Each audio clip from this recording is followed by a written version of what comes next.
My name is Courtney Blair, and I got married thinking my life was about to finally settle into peace.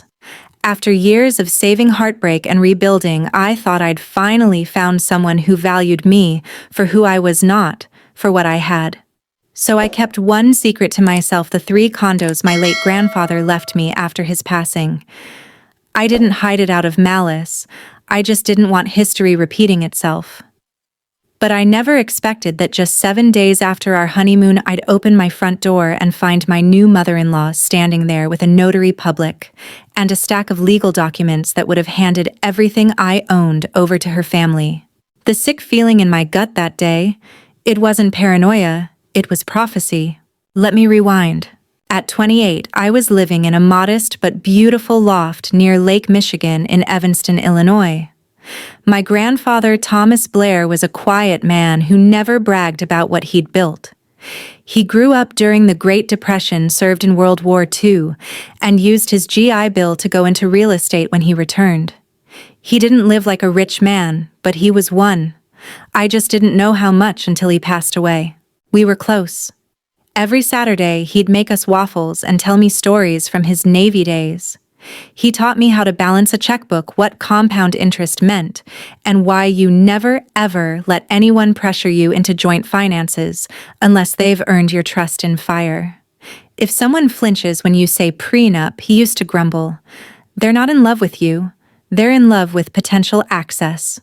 When he passed suddenly from a stroke 2 years before I met Caleb, my now husband, I was devastated.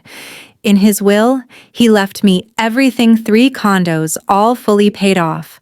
1 in downtown Chicago, 1 near the University District, and 1 in Lakeview, his old home. Each was worth well over 6 figures.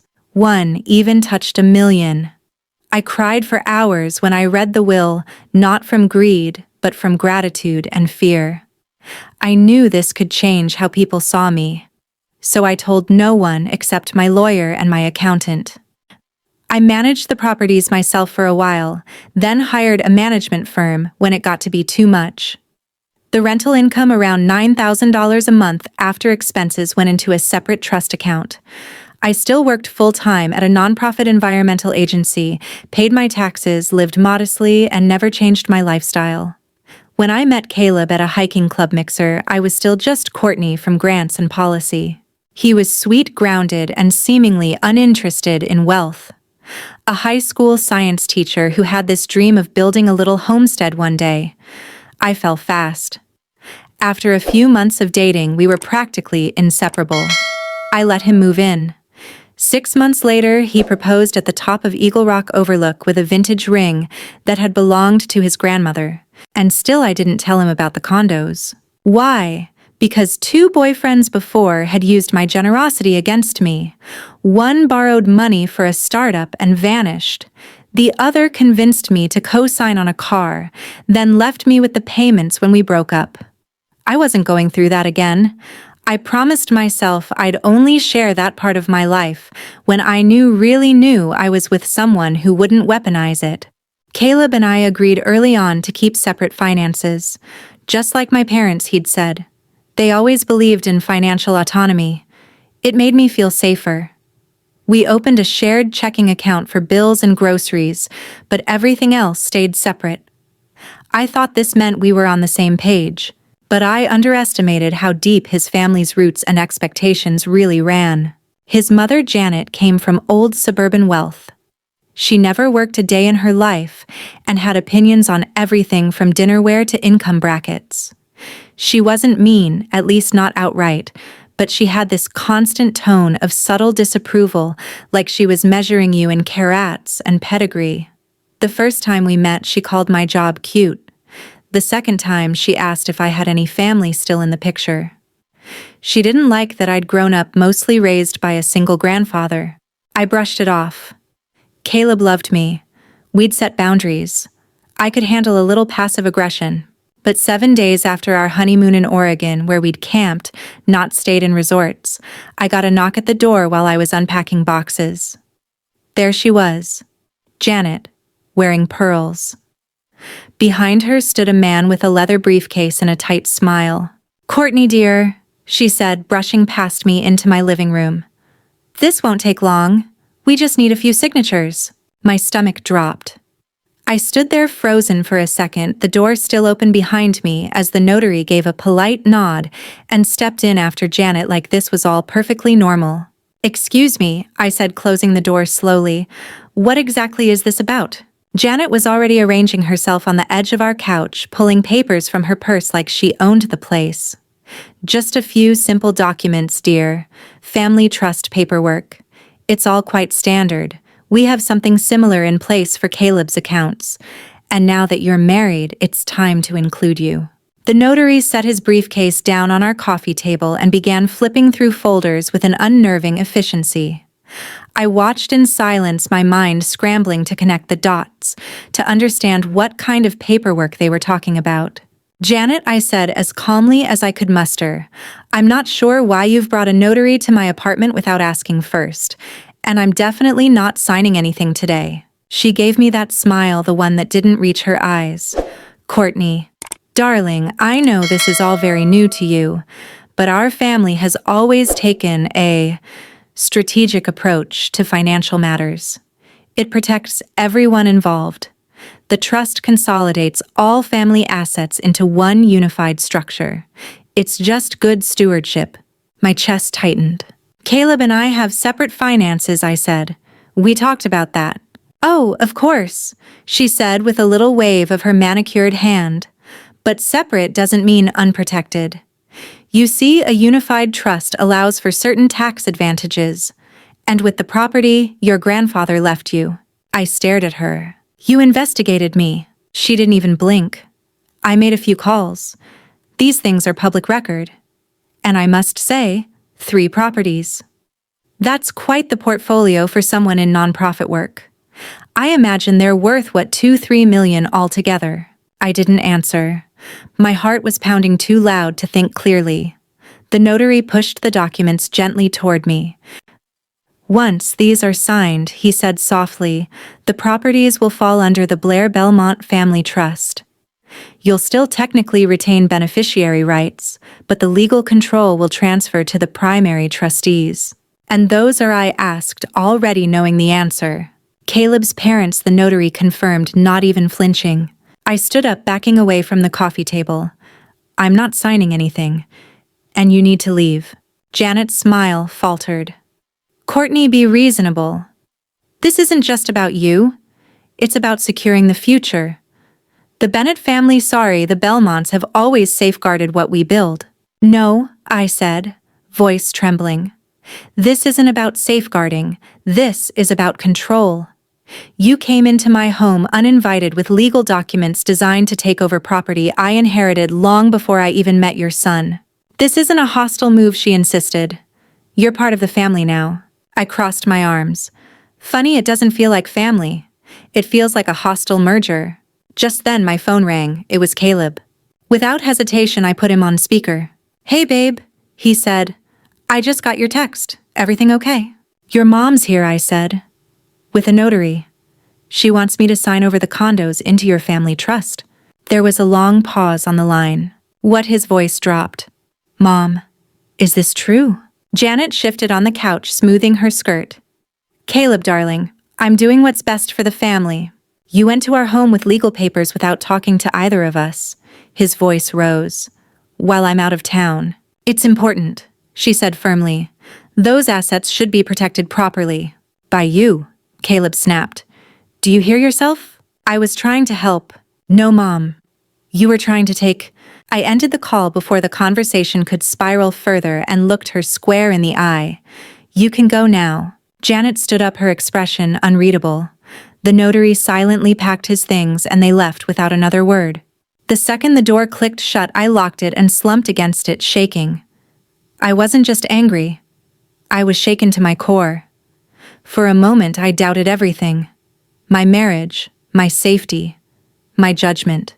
I called my lawyer immediately and explained the entire incident. He wasn't surprised. We'll tighten the trust documents, he said.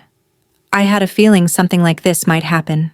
In the span of a single afternoon, I had gone from newlywed to battlefield general. I knew now this wasn't just about money. It was about power, and the war had only just begun. That night, I couldn't sleep. I lay in bed staring at the ceiling, the silence of our apartment louder than any noise. Caleb was still in Portland for his school training seminar, so I was alone with my thoughts, and they were spiraling. I wasn't just reeling from the ambush. I was also asking myself the question that scared me most. Had I made a mistake marrying into this family? I tried to tell myself it was just Janet, that Caleb wasn't like her, that he had no idea she'd do something that manipulative. But then, why didn't he warn me that she was capable of this? And how would he react now that the truth was out? Not just about his mother's plan, but about the condos I'd hidden. The next morning, Caleb called again. His voice sounded tired. "I barely slept," he admitted. "I'm trying to wrap my head around what Mom did." "Are you mad at me?" I asked cautiously. "I'm upset you didn't tell me about the condos." "Yeah. But I'm more upset with her," he replied. "That was over the line. I had no idea she'd pull something like that." "I didn't want to keep secrets," I said softly. "But I've been burned before. I needed to be sure I could trust this relationship." "I get it," he said after a pause. "Let's talk when I get home." But the tension didn't ease when he returned 2 days later. He looked worn out, jet-lagged, emotionally drained. We sat down on the couch, the same one his mother had invaded, and tried to talk. "You know how my mom is," he said. "She's always been intense about money." "Intense?" I blinked. "Caleb, she showed up with legal documents to take over my inheritance. She thinks in terms of family security," he said defensively. "When my sister got married, Mom tried to do the same thing with her husband's stock options. She believes all family assets should be consolidated." "That's not family, that's a corporation." He ran a hand through his hair. "I told her she crossed a line. But you, keeping those condos from me, that hurt." "I was protecting myself," I said. "You don't know what it's like to be treated like a wallet." My ex-boyfriend drained my savings and called it sharing. I wasn't going to let that happen again, not without knowing you'd stand beside me, not your mother. His shoulders sagged. "You really think I'm like that?" "I didn't know," I whispered. "I hoped not. But your mom? She's a force." Over the next few days, the pressure started to build. Janet began showing up unannounced again, pretending to drop off leftovers or forgotten wedding gifts. Each time she made some comment wrapped in passive aggression. "These towels are Egyptian cotton," she'd say. "I noticed yours were more utilitarian." Or, "Have you considered painting beige is so well beige?" She never mentioned the condos directly, but she started asking leading questions. "Are you still managing that little apartment of your grandfather's? Do you need help finding a good financial planner? I know a realtor who specializes in legacy properties." Each comment was a needle, each visit a silent threat. I told Caleb I couldn't keep dealing with it. "She's just trying to be involved," he insisted. "This is her way." "No," I said firmly. "Her way is controlling, manipulative, and borderline intrusive. And if you don't set a boundary, I will." That conversation didn't go well. Caleb got defensive. I got cold. We slept in separate rooms that night for the first time since we got married.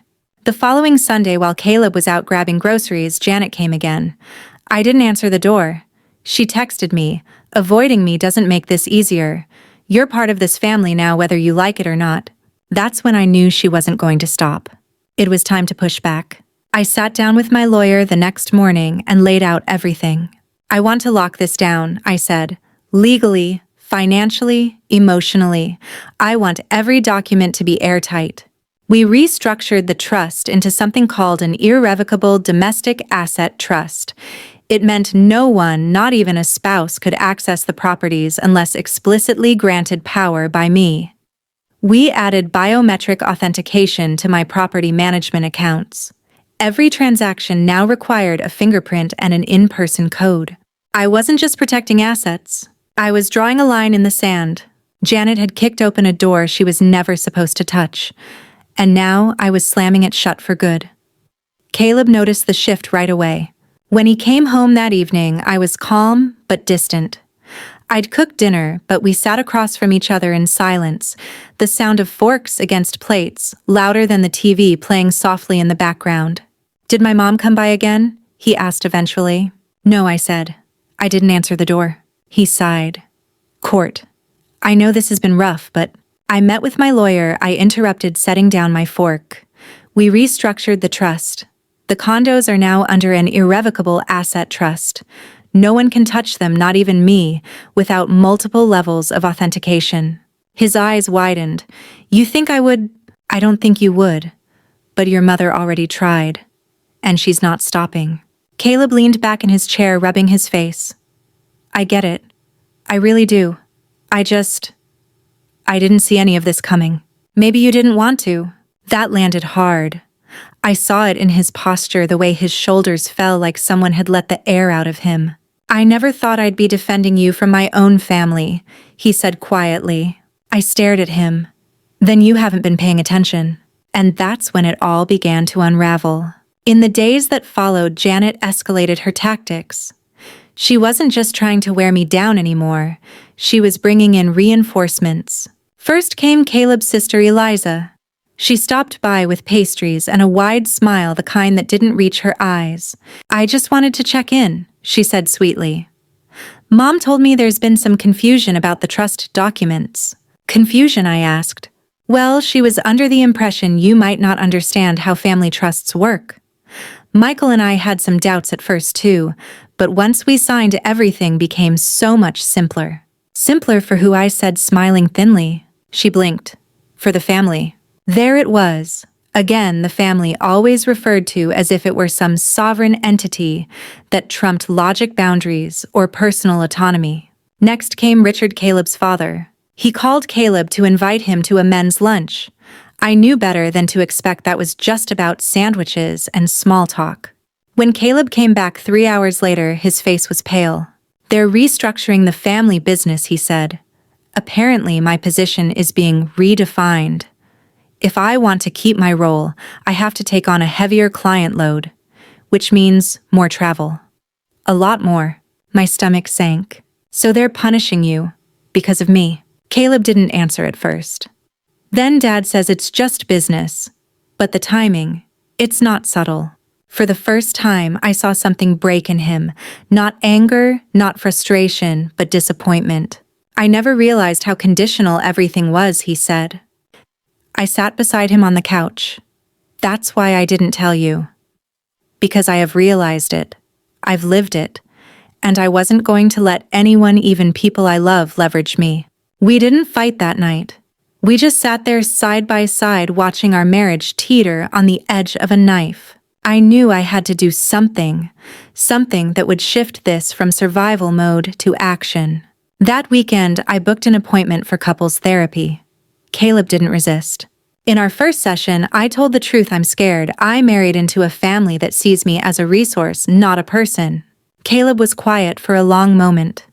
Then he said, "I'm scared I've become that person without realizing it."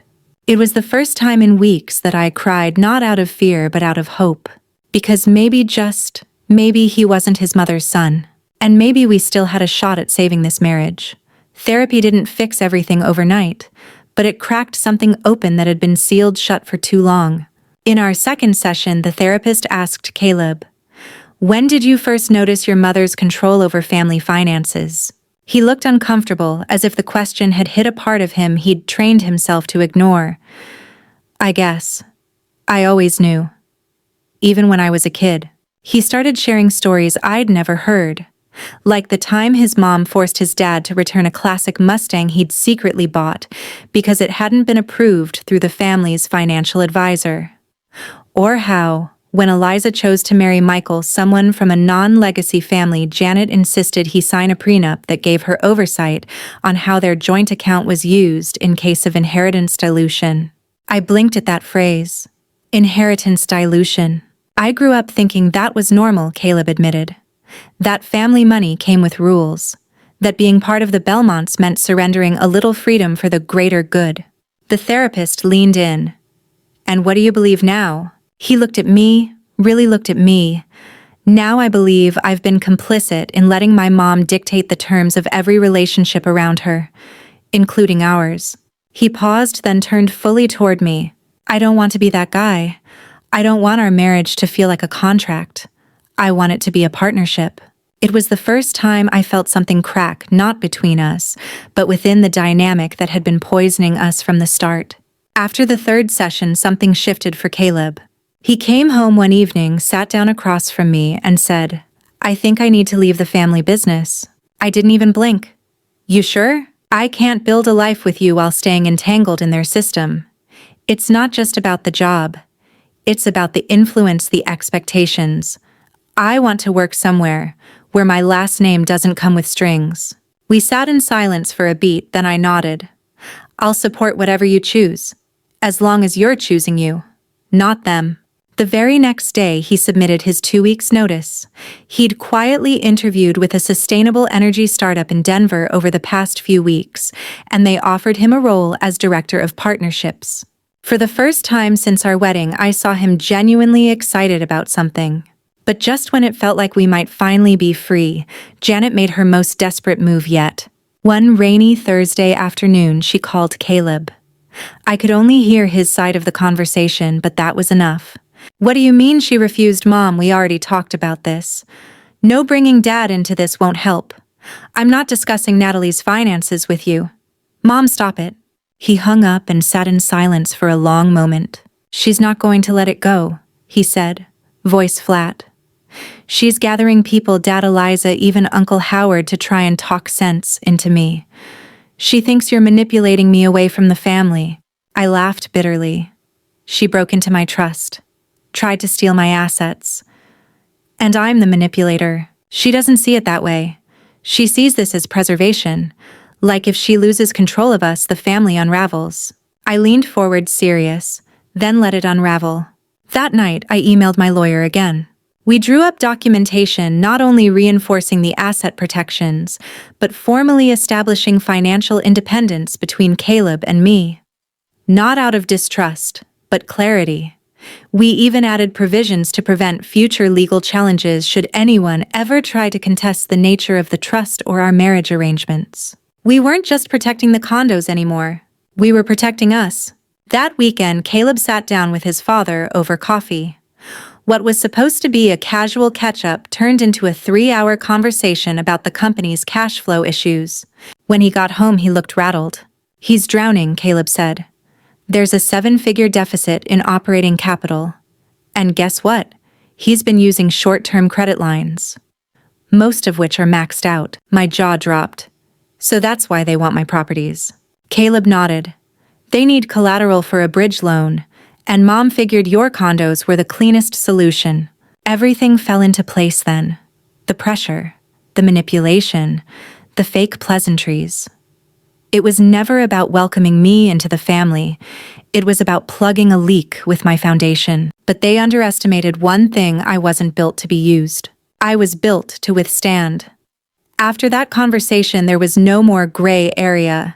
No more trying to rationalize Janet's behavior. No more hoping Caleb's family would magically come around with time. We were officially standing on opposite ends of a war neither of us started, but one I was no longer afraid to fight. The next day, I invited Caleb to sit down and look over something with me. It was everything laid bare. The trust documents, the ownership deeds, the property appraisals, the monthly income reports, the legal protections I'd put in place. I laid it all out across the dining table like a war map. "I want you to see exactly what I've been protecting," I said. "Not just the properties, but the principle, the independence, the freedom I worked so hard for." Caleb studied everything in silence, page by page, number by number. After almost 20 minutes, he looked up at me. "Why didn't you tell me sooner?" His voice wasn't angry, just tired, curious. "I wanted to," I said honestly. "So many times.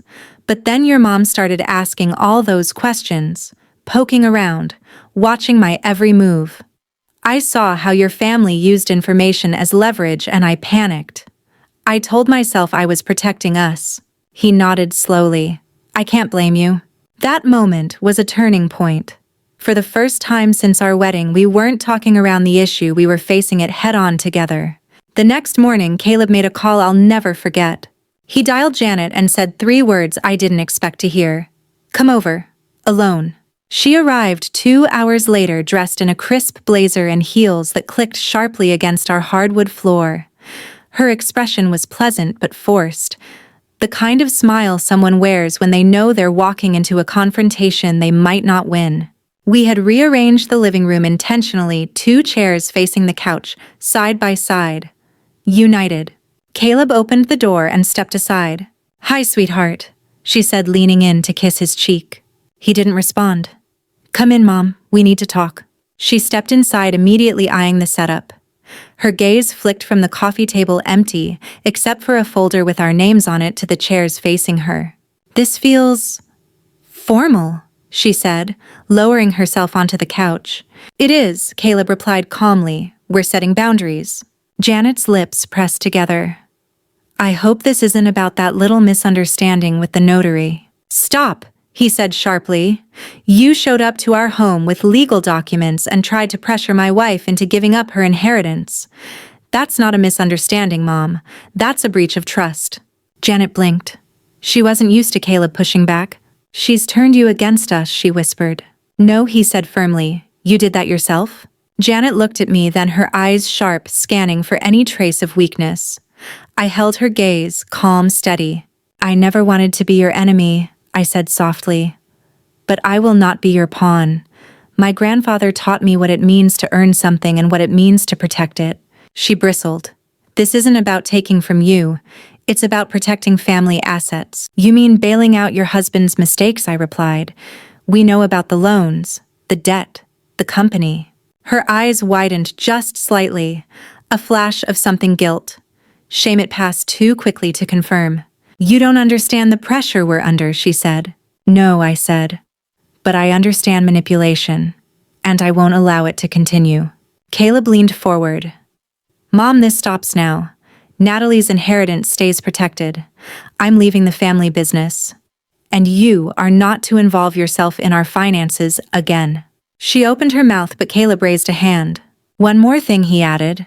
"You owe my wife an apology. A real one." Janet stared at him like she couldn't comprehend what she was hearing. Her eyes welled up, not with tears of remorse, but with the realization that her grip was slipping. "I was just trying to keep us together," she said. "Then maybe try honesty," I said. "It works better than deception." She stood slowly. "You'll regret this." "No," Caleb said quietly. "We'll finally be free." She left without another word. That night, for the first time in weeks, Caleb and I slept with our hands intertwined. The war wasn't over, but we had drawn the line, and this time we were standing on the same side. The silence after Janet left was heavy but not oppressive. It was the silence of something broken, yes, but also something necessary, something long overdue. Caleb and I didn't speak much that night. We didn't need to. The air between us finally felt honest, raw, and strangely peaceful. But just as I started to believe the storm might be behind us, it turned out Janet wasn't quite done. Not even close. The following Monday morning, I received a call from the management company that handled my Lakeview property. "Ms. Blair," the agent said, "we received a voicemail from someone claiming to be your financial representative, Mrs. Janet Belmont. She requested copies of your tenant agreements and maintenance schedules." My throat tightened. "Did you give her anything?" "Absolutely not," the agent replied. "We flagged the request and wanted to alert you immediately." She was still trying, still fishing, still looking for some thread to pull. I thanked the agent and hung up, feeling my hands start to tremble, not out of fear, but fury. I didn't waste time. I called my lawyer again. "We're going full lockdown," I said. He understood instantly. Within 48 hours, we added an additional security protocol to every one of my property accounts. Multi-step authentication, biometric locks, and legal orders stating that no third party, including family, was authorized to act or inquire on my behalf. Everything was documented, notarized, and stored in both digital and physical vaults. But the most important step wasn't legal. It was emotional. That week, Caleb and I returned to therapy. We talked about everything again. this time with the full truth laid out in front of us. Caleb was quieter than usual during that session. He listened, nodded, and asked questions. But when our therapist asked him, "What are you most afraid of now?" his answer came without hesitation. "I'm afraid I'll always be fighting to keep my mother at arm's length. That every time we build something, she'll find a way to insert herself." The therapist nodded. "And what would it take to feel safe again?" Caleb turned to me. "You, just you, knowing you're still here." That broke something open in me. The exhaustion I'd been carrying for weeks, the armor I'd worn since the honeymoon, all of it cracked and fell. "I am here," I said. "But I need us to be stronger than them. I need us to be clear, united, and real." He nodded. "Then let's start doing the things they never did." We agreed to revisit our marriage, not to undo it, but to rebuild it with clearer intentions. We created a formal agreement, not a prenup since we were already married, but a post-nuptial arrangement that reaffirmed what we each brought into the marriage and how we'd handle finances moving forward. Not out of distrust, but clarity. We also sat down with a financial counselor who had no ties to either of our families. They helped us build a strategy where we could invest together, but always with mutual consent and transparency. I maintained control over my properties, and Caleb created a separate portfolio of his own, using savings and retirement funds he'd built working as a teacher, and now preparing for his new role at the clean energy startup. We were becoming a true partnership, not just in romance, but in responsibility. But of course, Janet didn't take our silence as surrender. She launched her final play. It happened the following Sunday during brunch at Eliza's house, one we reluctantly agreed to attend after multiple texts, insisting it was just family, nothing serious. We should have known better. Midway through the meal, Richard, the patriarch, usually quiet, cleared his throat and said, "We've decided to bring in a private equity firm to restructure the company." Caleb raised an eyebrow. "Since when?" "Since the bank stopped taking our calls," Richard said bluntly. "And what does that have to do with us?" I asked. Janet answered for him. "If you sign over the Lakeview property as collateral, it could unlock the bridge funding we need. The firm would be more likely to sign off." It was silent. Forks froze mid-air. Eliza looked down. Even Michael, her husband, looked uncomfortable. "You still don't get it, do you?" I said, voice calm but resolute. The answer was no, then. It's no, now. "But it's not about the property anymore," Janet said sharply. "It's about saving the family." "No," Caleb said, standing. "It's about saving your ego." We left that brunch early, walking to the car in silence, but our hands found each other instinctively. This time we weren't shaken. We were solid. And Janet, she had just run out of moves. After the brunch ambush, something in me settled. Not in a passive, defeated way, but in the steady, unshakable way that comes from finally understanding your opponent has no more power over you. Janet had played every card. She'd come to my door with a notary. She'd sent her daughter in disguise as a peacekeeper. She'd involved her husband. She'd twisted family brunch into a negotiation. And every time she'd failed. What she didn't realize, and probably never would, was that every time she pushed, she only made Caleb and me stronger. That week, something even more unexpected happened. Caleb got a call from Meridian Green Energy, the startup he'd quietly been talking to. They offered him a position as director of partnerships, higher salary, remote flexibility, full creative control. I still remember the way his face lit up when he told me. "They want me to start next month," he said, barely able to contain the grin. "It's everything I've wanted, Court. No legacy strings, no hidden expectations. Just possibility." I hugged him tightly, and for the first time in what felt like ages, we both exhaled without the weight of his last name pressing down on our shoulders. But freedom, as it turns out, has layers. Just as Caleb was stepping into a new chapter, I had one more confrontation to face. It was with Richard. He called me one evening asking if we could meet privately. "Just coffee," he said. "No pressure. No pitch." I hesitated. Then I said yes. We met at a quiet corner cafe near the lake. He arrived in a blazer that looked 2 sizes too big, his posture somehow smaller than I remembered. "I want to apologize," he said before I could even order. I blinked. "You do?" "I didn't stop her," he admitted. "Janet. I saw what she was doing and I didn't stop it. That makes me complicit." I studied him, unsure if this was another angle or a genuine reckoning. "I was scared," he continued. "Not just about the company, though. God knows it's in rough shape. I was scared of losing the illusion of control. We built a life that looked perfect.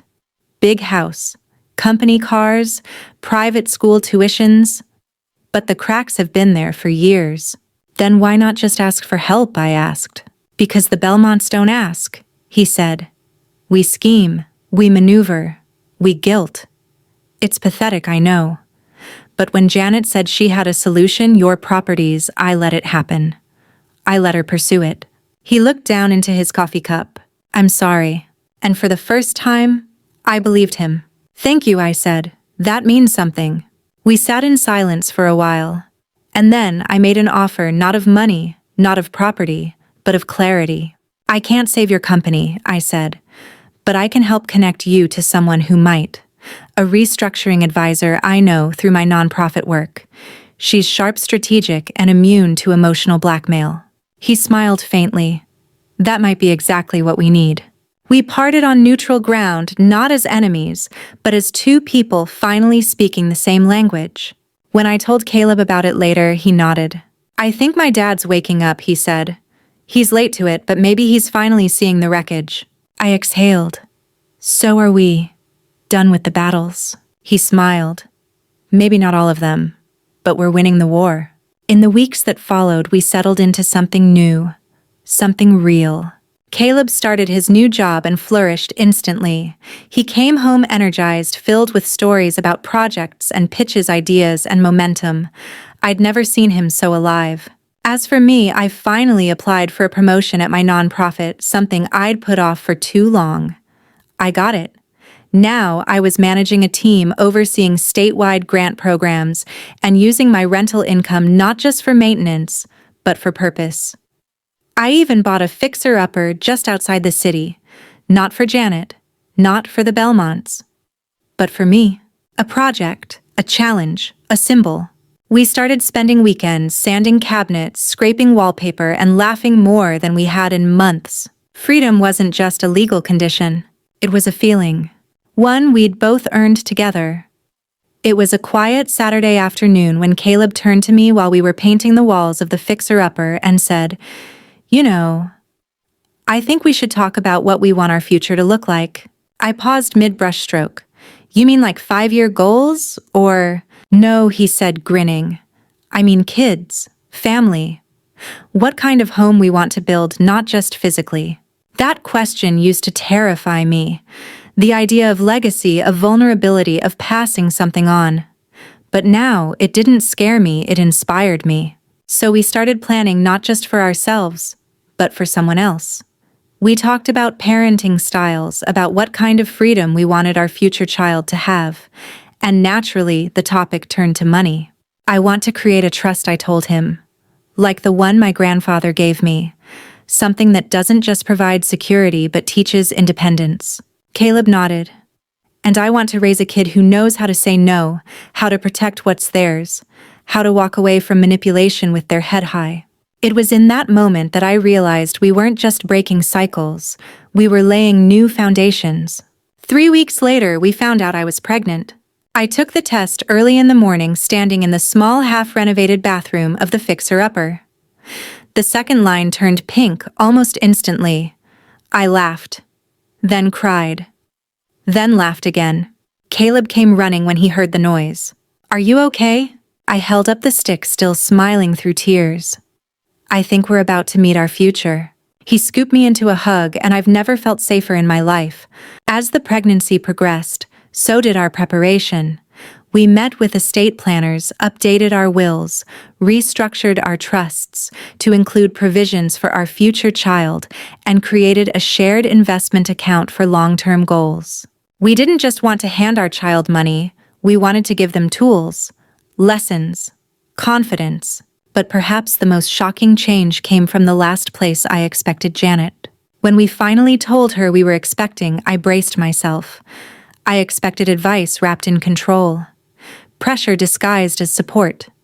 But instead, she simply asked, "What do you need from me?" It was such an uncharacteristic question that I nearly dropped the glass I was holding. "I want to be a different kind of grandmother than I was a mother," she said, her voice quieter than I'd ever heard it. "I don't want my grandchild growing up afraid of making mistakes, or thinking love is something you earn by complying." I sat there stunned, unsure whether to believe her. But over the next few weeks, her actions matched her words. No unsolicited opinions, no backhanded compliments. She even sent a handwritten apology letter unprompted, acknowledging the damage she'd done and the legacy she hoped to repair. It didn't undo everything, but it was a start. And then, out of nowhere, came her final surprise. One sunny afternoon, Caleb and I were having lunch on the porch when she arrived holding an envelope. Inside was the deed to a small beachfront cottage in Door County, something I'd never even heard her mention. "This was my mother's," she explained. "She left it to me years ago, but I never did anything with it. I think it's time to pass it on, not through the family trust. Just to you." Tears welled in my eyes. Not because of the property, but because for the first time she'd given without strings, without expectation, just trust. "Thank you," I said softly. "You taught me that control doesn't equal love," she replied. "I'm still learning, but I want to try." That night, Caleb and I sat on the porch of our new family cottage, watching the sunset, hands resting on my growing belly. The legacy we were building didn't begin with real estate. It began with healing. The next few months felt like a quiet revolution, like we had finally flipped the script on what family meant for us. I was in my third trimester, waddling more than walking and constantly craving peanut butter toast with hot sauce. Don't judge me. Caleb was thriving at Meridian Green, rising fast, and more importantly, coming home energized, not drained. We were communicating more than ever, holding space for each other's emotions instead of bottling them up. Even Janet, to my complete surprise, had settled into something resembling grace. She started coming around occasionally, not to check our pillows or pressure our finances, but simply to talk. She brought over old baby photos of Caleb. She knitted booties. She asked questions like, "What do you want your child to learn about money, about love?" I'd be lying if I said I wasn't suspicious at first. But slowly, week by week, she started earning something I never thought I'd give her: trust. Still, the changes weren't just external. Something in me was shifting too. I'd always seen my inheritance as armor, something I had to guard from opportunists, from in-laws, from even the person I married. It had been a symbol of independence, yes, but also of isolation. A boundary forged from fear. Now, though, it felt like seed money, not just for property, but for impact. One evening, as Caleb and I sat scrolling through potential baby names, I brought up an idea I'd been sitting on for weeks. "I want to start a foundation," I said. "In my grandfather's name. One that teaches young women about financial independence, about trusts, credit ownership. Everything I had to figure out the hard way." Caleb looked at me, eyes wide with admiration. "That's brilliant." "Really? Court, that's not just a legacy, that's a revolution." So we did it. We filed the paperwork for the Thomas Blair Foundation for Financial Freedom. The mission: provide free workshops, legal support, and small trust-building grants to young women from underserved communities. Not just to give them money, but to teach them how to protect it. Janet donated anonymously to the startup fund. Eliza offered to host the first event at her gallery space. Even Richard Stoic, still recovering from the family business collapse, reached out to offer connections to a group of retired lawyers willing to volunteer pro bono. It was the strangest, most beautiful irony. The very people who had once tried to take from me were now helping me build something bigger than all of us. That winter, as snow piled along the sidewalks and the nursery took shape, Caleb came home with another surprise. "I've been promoted," he said, beaming. "They're launching a nonprofit wing at Meridian, and they want me to head it up.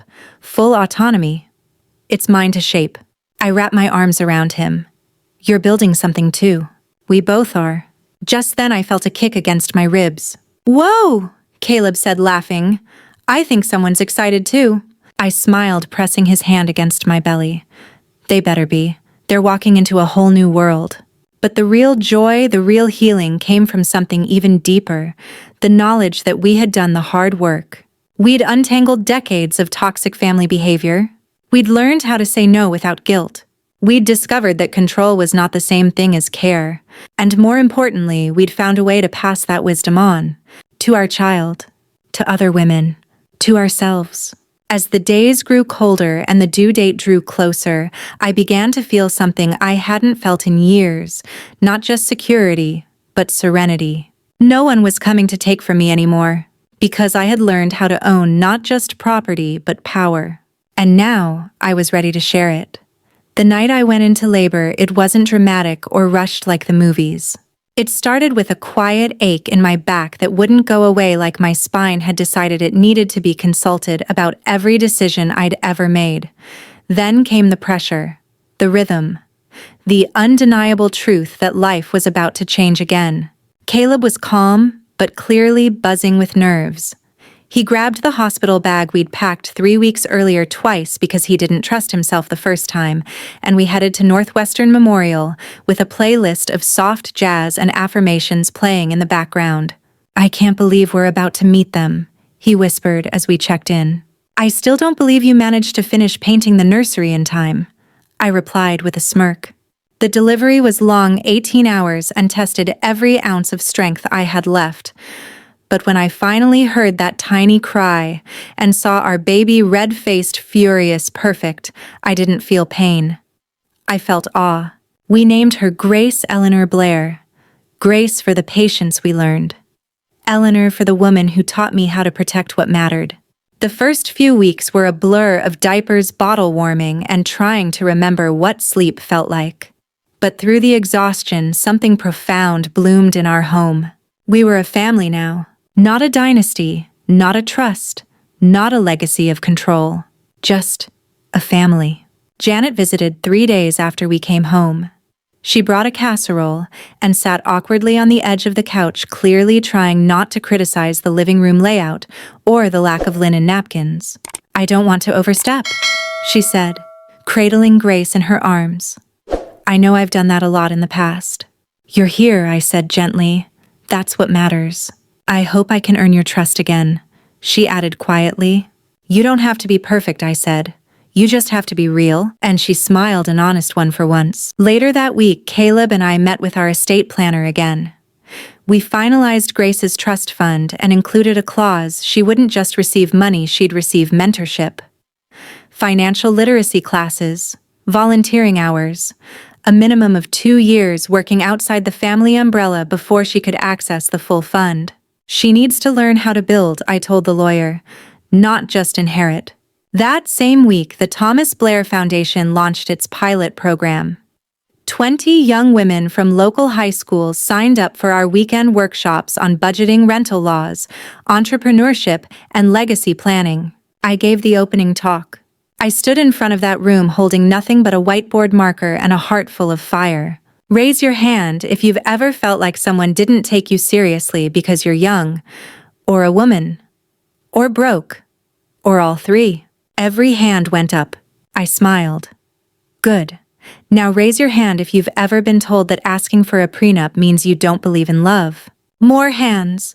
You're going to hear a lot of bad advice in life.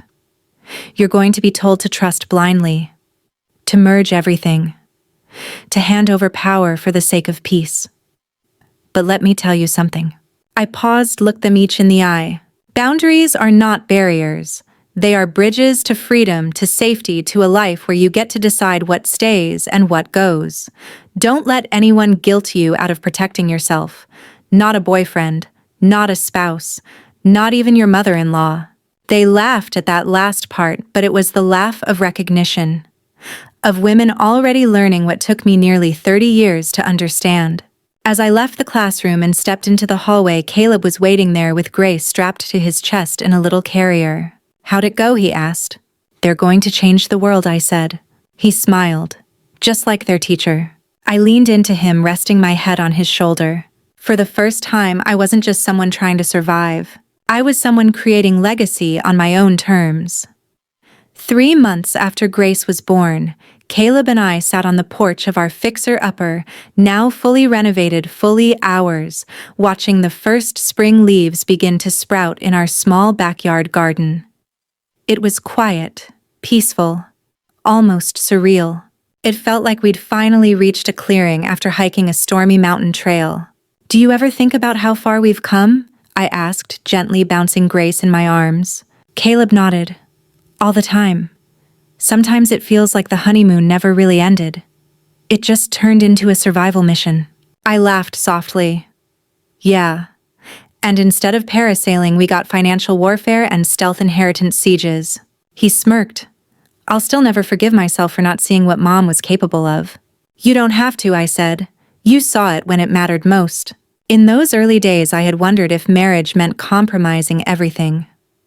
I thought love required sacrifice, but what I hadn't understood then was what you should and shouldn't sacrifice. You don't sacrifice autonomy. You don't sacrifice safety. You don't sacrifice your voice just to keep the peace. But you can sacrifice fear, control, ego. And Caleb had done that in his own quiet, determined way. He'd walked away from the company that was supposed to be his birthright. He'd stood up to a family culture that rewarded submission with silence. And slowly the entire family began to shift. Richard, for all his past mistakes, stayed in therapy and rebuilt part of his consulting business on a smaller, more sustainable scale. He reached out to Caleb for advice, actual advice, about sustainable investments. Eliza stopped parroting Janet's expectations and started exploring work that actually fulfilled her. She even asked me to co-host a financial literacy event at her gallery downtown, where we showcased art from teenage girls who'd participated in the foundation's mentorship program. And Janet, she was still Janet, but she no longer tried to control our home, our marriage, or our finances. She focused her energy on Grace, baking little treats and knitting hats that always came out too small, and most surprisingly offering to take financial planning classes with me so she could get it right this time. "I didn't know any better," she confessed once as we stood in the kitchen while Grace napped. "I thought control meant safety. That if I kept everything under one umbrella, nothing would break." I handed her a glass of water. "But people aren't assets. You don't own them. You love them." She nodded, her eyes glossy. "I'm still learning that." I believed her, because I saw it in how she stepped back when it mattered, in how she let Grace fall down without rushing to catch her, in how she offered help but didn't impose it. That was new. That was growth. And somewhere in that transformation, I realized I wasn't angry anymore. Not at her. Not even at the past. Because if I hadn't gone through all of that, if I hadn't been pushed, pressured, and cornered, I might never have found the strength to say no. I might never have learned how to protect what mattered, or how to build something that could outlive manipulation and outshine fear. Later that week, Caleb and I finalized a new document with our estate lawyer. One that combined everything we'd built since that wild first year into a single family framework. Not a trust, not a corporate plan, but a partnership agreement.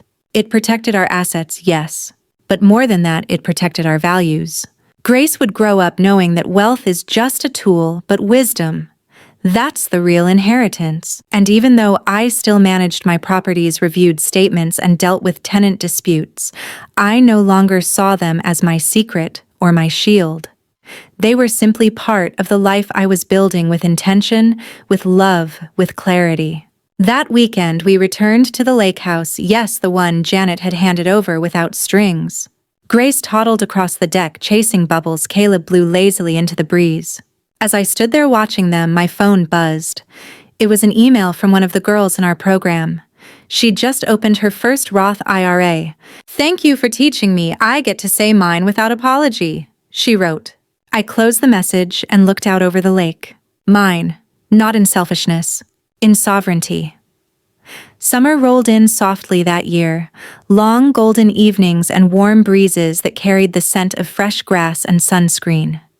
Grace was walking now, unsteady, but determined, her chubby fingers grasping at everything from flowers to Caleb's shoelaces. Life had become a rhythm, peaceful, steady, earned. But even in that quiet, the work didn't stop. The foundation had grown faster than we ever imagined. Our workshops were being requested by high schools across the county. We partnered with a legal aid clinic to help young women navigate housing rights, banking scams, and inheritance laws. What started as one Saturday seminar in a borrowed library conference room had turned into something real, something powerful. One day, while sorting grant proposals at my desk, I came across a familiar name. Amanda R., a high school senior from Evanston. Her application essay began, "My mom says money's just paper until someone uses it to control you. I think that's why I want to learn how to make my own." It stopped me cold, because that was it. That was the very thing I had lived through, and fought through, and rewritten. I called Caleb later that night after Grace had gone to bed. "I think we're making a dent," I said. "You're doing more than that," he replied. "You're changing the story before it even begins." That weekend, we held our first annual foundation gathering, a celebration for donors, mentors, and the girls who had completed the program. We held it at the beach cottage Janet had given us, the one she once clung to for symbolic control, and now had offered as a symbol of reconciliation. She attended too, quietly, observing, listening. During the closing speech, I stood under a string of lights and looked out at the crowd. I didn't grow up thinking I'd ever talk about money on a stage I began. In fact, I grew up thinking I should never talk about money, that it was private, shameful, dangerous. Heads nodded. But then my grandfather changed that. He taught me that money isn't power. Knowledge is. Boundaries are. And being unafraid to say, "This is mine and you can't have it unless I say so." That's freedom. I paused, letting the moment land. We're not here to protect wealth. We're here to protect choice. That's what every woman deserves. The applause came slowly then, all at once. Later, Janet approached me with something in her hand, a photograph. It was her, barely 20, holding a baby Eliza on the front porch of a house I didn't recognize. This was the last place I felt in control, before I learned to surrender that control for the wrong reasons, she said. I thought if I ran everything I'd be safe. Turns out I was just afraid. She handed me the photo. "I see what you're building, Courtney. I may not have done it right, but you are." I didn't know what to say, so I just hugged her. Not out of obligation, but out of understanding. People can change, even when they're late to it. The next day, Caleb and I started sketching out a second branch of the foundation, one focused not on young women, but on older ones. Women like Janet. Like the Elizas of the world. Women who had been conditioned to guard legacy with fear, not love. Because we had learned that breaking the cycle doesn't always mean starting from scratch. Sometimes it means inviting those who once enforced the rules to help write better ones. And so we did. Together. The following spring, we launched the new branch of the Foundation Legacy, rewritten, a program designed for women over 40 who had never been taught how to manage their own money because they'd always been taught someone else would. The response was overwhelming. Within weeks, we had over 200 signups from across the state, women who had been homemakers, caregivers, silent partners in their households, many of whom had spent decades in financial shadows. Janet was the first to volunteer. She offered to help coordinate sessions using her own story as a cautionary tale. The once imposing matriarch who had tried to control my assets with a notary and a smile was now sitting in community centers holding hands with women she'd once have dismissed. "I spent my whole life thinking I had power," she said in one session. "But power without knowledge is just fear in a pretty dress." That line stuck with everyone in the room, including me. Meanwhile, Grace was turning too. She was fearless, wild, curious. The kind of child who climbed furniture and asked questions like, "Why can't I have 5 moms and do ducks get cold feet?" One night, as I tucked her in, she pointed to the bookshelf where I kept an old photo of my grandfather. "Who's that?" I smiled. "That's Thomas. He helped Mommy become strong." "Did he teach you to say no?" she asked. My heart stuttered. "Yes," I whispered. He did.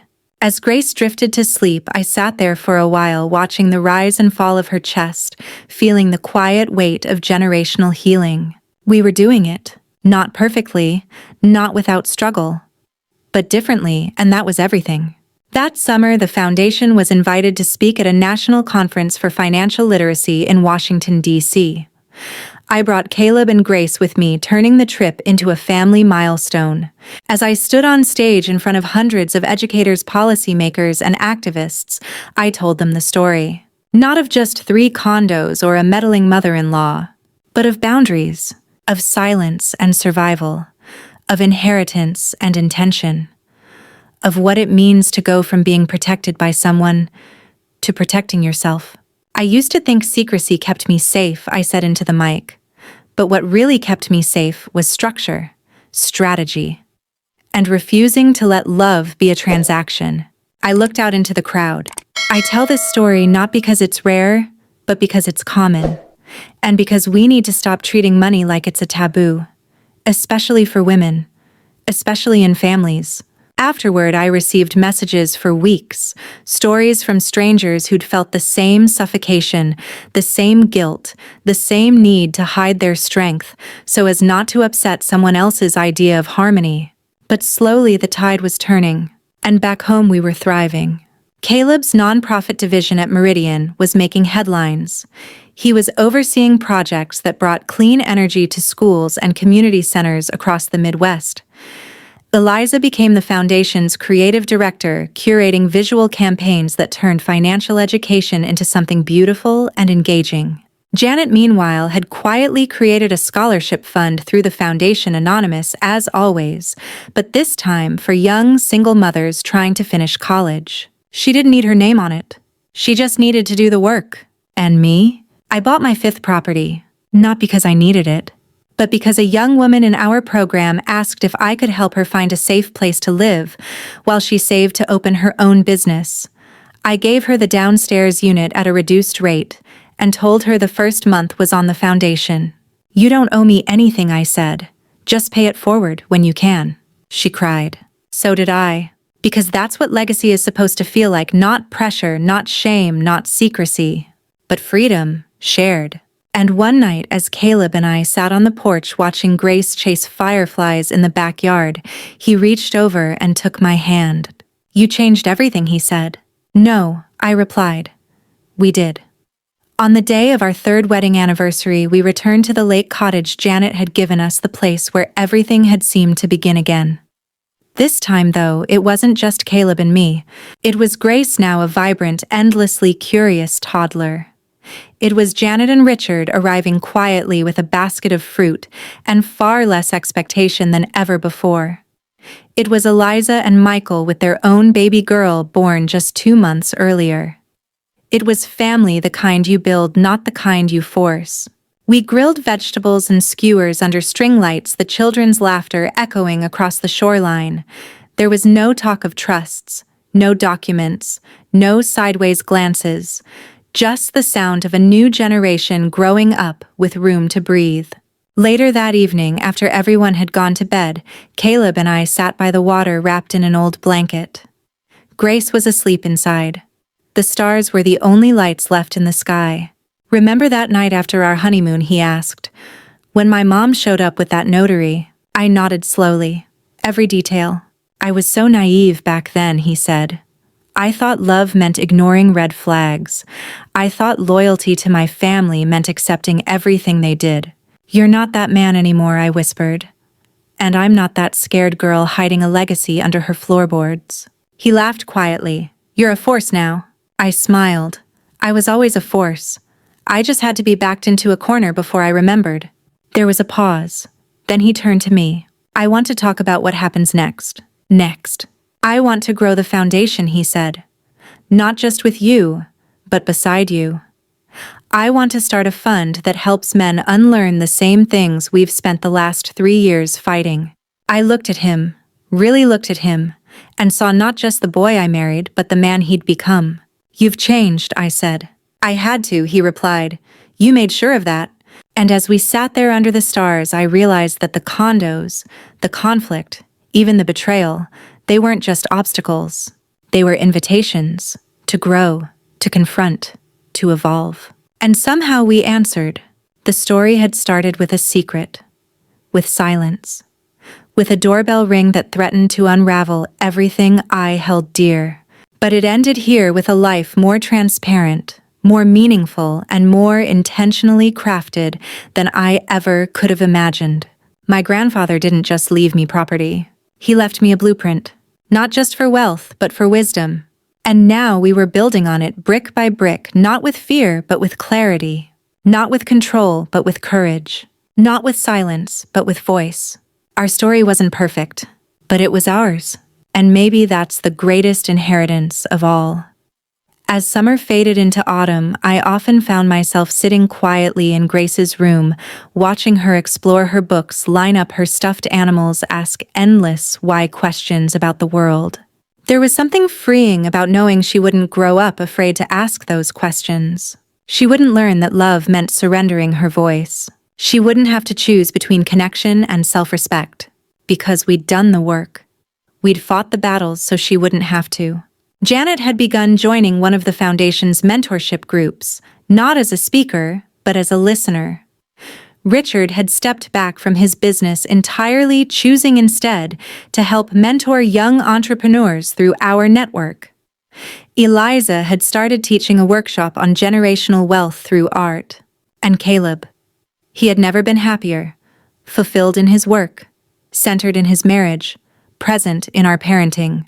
As for me, I finally felt whole. Not because I had kept everything, but because I had learned what to give, what to share, and what to protect fiercely, unapologetically. I don't think legacy is about what we leave behind. I think it's about what we teach while we're here. So, if you've ever felt the need to hide what's yours, if you've ever been pressured to give more than you're willing, or been made to feel selfish for setting boundaries, know this. Protecting yourself is not betrayal. It's wisdom. And sometimes the most valuable thing you can pass on is the example of how to stand firm, say no, and build anyway. Because that is the story worth inheriting.